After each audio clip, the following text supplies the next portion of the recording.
अस्सलाम वालेकुम, I am clinical dietitian Ayesha Nasir and I work at holistic care. आज की इस वीडियो में हम डिस्कस करेंगे कि ख़वातीन को जो पीरियड्स के दौरान थकावट रहती है उसके लिए क्या करना चाहिए और उसकी वजूहात क्या हैं। ख़वातीन में ये शिकायत अक्सर देखी गई है कि पीरियड्स के दौरान चिड़चिड़ापन आता है, उन्हें थकावट रहती है, पूरी रात सो के भी सुबह उठने को दिल नहीं करता। क्या वजूहात हैं? सबसे पहले तो मैं आपको बताती चलूँ, एक चीज़ है PMS, pre menstrual syndrome.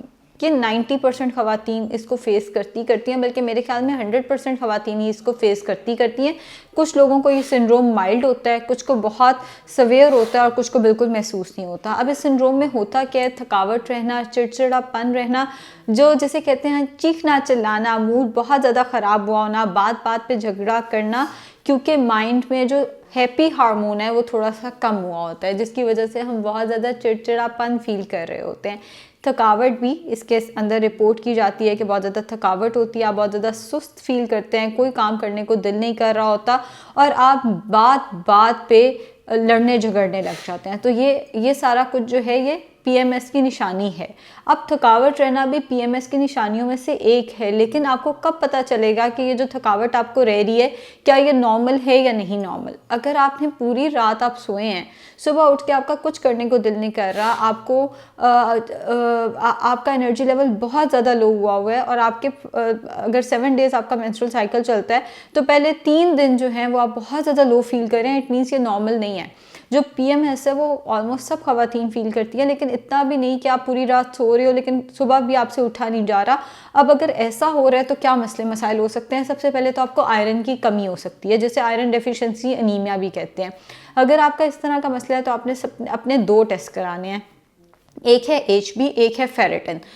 HB और फेरेटिन दोनों थोड़े से डिफरेंट टेस्ट हैं। HB आपको बताता है कि आपके पास आयरन ब्लड में कितना, फेरेटिन आपको बताता है कि आपके पास आयरन रिजर्व में कितना है। तो दोनों 2 डिफरेंट चीज़ें हैं, इनका टेस्ट करा लें, आपको पता चल जाएगा कि कहीं आपका आयरन तो नहीं लो। और अगर आप जानते हैं कि आपका आयरन लेवल कम है तो आयरन डेफिशिएंसी पे मैंने वीडियो बनाई हुई है, मोटा मोटा मैं आपको अभी बता देती हूँ कि आपने काले चनों का इस्तेमाल, लाल लोबिये का इस्तेमाल, बीफ, मटन, फ़िश का, दालों का इस्तेमाल जो है वो ज़्यादा से ज़्यादा करना है। इंजीर, खुशखुबानी और खजूरें भी आयरन का अच्छा सोर्स हैं, तो इनका भी इस्तेमाल करना है। ऑर्गन मीट, कलेजी, गुर्दे वगैरह भी आयरन का अच्छा सोर्स है, तो इनका इस्तेमाल आपने डाइट में रेगुलरली करना है। तो फर्स्ट चीज़ तो जो वजह बनती है वो है आयरन डेफिशिएंसी अनीमिया। दूसरी चीज़ जो वजह बनती है वो है थायराइड। जितनी ख़वातीन मेरे पास आती हैं बहुत सारी उसमें से हाइपोथायरॉयडिज्म का शिकार होती हैं, लेकिन अगर आपको इरिटेबिलिटी रह रही है, आप थकावट फील कर रहे हैं, तो ये हाइपर थायरॉयडिज्म यानी एक ऐसा थायराइड में 2 तरह होती है ना, एक हाइपोथायरॉयडिज्म होता है जिसमें आपका वेट बहुत ज़्यादा बढ़ रहा होता है, हाइपर में आपका वेट बहुत ज़्यादा कम हो रहा होता है। एक ओवर एक्टिव है, एक अंडर एक्टिव थायराइड है। दोनों केसेस में चूंकि आपका ग्लैंड सही से काम नहीं कर रहा, आपके हार्मोन सही से नहीं बन रहे, दोनों केसेस में आपको पीरियड्स के दौरान शदीद थकावट फेस करनी पड़ सकती है। तो इसके लिए जो टेस्ट आपने बेसिक टेस्ट कराना है वो TSH है। TSH टेस्ट करा लें, अगर उसकी वैल्यूज़ जो हैं वो डिस्टर्ब निकलती हैं तो आपने साथ में T3, T4 2 टेस्ट और करा लेने हैं। थायराइड को सबसे पहले जो बेसिक टेस्ट है वो TSH है, TSH अपना टेस्ट करा लें। और वैसे भी अगर आपका वेट बढ़ रहा है तो TSH टेस्ट हम रिकमेंड करते होते हैं कि ख़वातीन अपना थायराइड का टेस्ट ज़रूर करा लें। सो ये 2 चीज़ें हैं। अब थायराइड का अगर आपको मसला आता है तो उसके लिए हाइपर थायरॉयडिज्म है तो उसके लिए और मेडिकेशन होती है, हाइपो है तो उसके लिए भी और मेडिकेशन होती है। वैसे तो थायरॉक्सिन होती है, लेकिन ज़ाहिर है उसकी डोजेज होती हैं, वो सारा कुछ आपको डॉक्टर आपका थायराइड लेवल देख के बताता है, आपका TSH लेवल देख के बताता है। इन सारों में हमने करना क्या है? जब आपको पीरियड्स होते हैं तो आपने अपना आयरन का इंटेक बहुत अच्छा रखना है। मतलब अगर आप सुबह सो के उठ रहे हैं तो आप इंजीर का फिक्स का इस्तेमाल करें, रात को भिगो के रखते हैं, उठते साथ ही इंजीर या खजूर खाएं और उसके ऊपर से वो पानी भी पी लें जिसमें आपने इंजीर या खजूर भिगो के रखी थी। नाश्ते में अंडे का इस्तेमाल ज़रूर करें। हल्दी दूध का इस्तेमाल डाइट में ज़रूर रखें।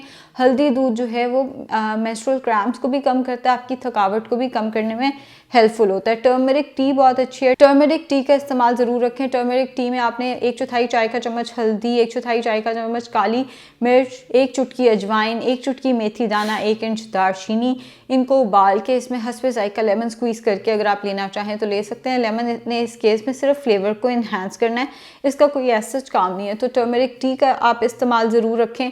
डार्क चॉकलेट मूड को बढ़ाने के लिए बहुत अच्छी है। खजूर का इस्तेमाल मूड को बेहतर करने के लिए बहुत अच्छा है। तो मीठे में हेल्दी मीठा उसका इस्तेमाल करें। केले, अगर आपका वेट कंसर्न नहीं है तो केलों का इस्तेमाल जो है वो मूड को बहुत बेहतर कर देता है। केले का इस्तेमाल करें अपनी डाइट के अंदर। हेल्दी डाइट लें जिसमें ग्रीन लीफी वेजिटेबल्स का इस्तेमाल ज़्यादा से ज़्यादा हो, और हो सके, और आपको पता है अगर कि आपका आयरन कम है तो आयरन का कोई सप्लीमेंट भी पीरियड्स के डेज में ले लिया करें, जैसे सेंगोबियान हो गई, बिस्लेरी हो गई, कोई भी टैबलेट।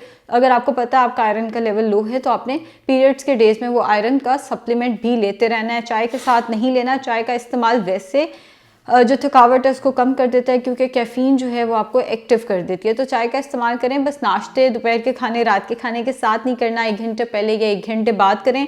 अगर आपने मील के साथ कहवा इस्तेमाल करना है तो वो टर्मरिक टी होगी, वो आइडियल रहेगी, या पेपरमिंट टी का इस्तेमाल जिसमें सौंफ, इलायची, पुदीना, हस्बे जायका उबाल के लिया जाता है, आप उसका इस्तेमाल कर सकते हैं। इसके साथ साथ अपना विटामिन डी का टेस्ट करा लें। विटामिन डी की कमी पाकिस्तान में हर एक को है। विटामिन डी की कमी से भी आपको थकावट महसूस हो सकती है। शुक्रिया।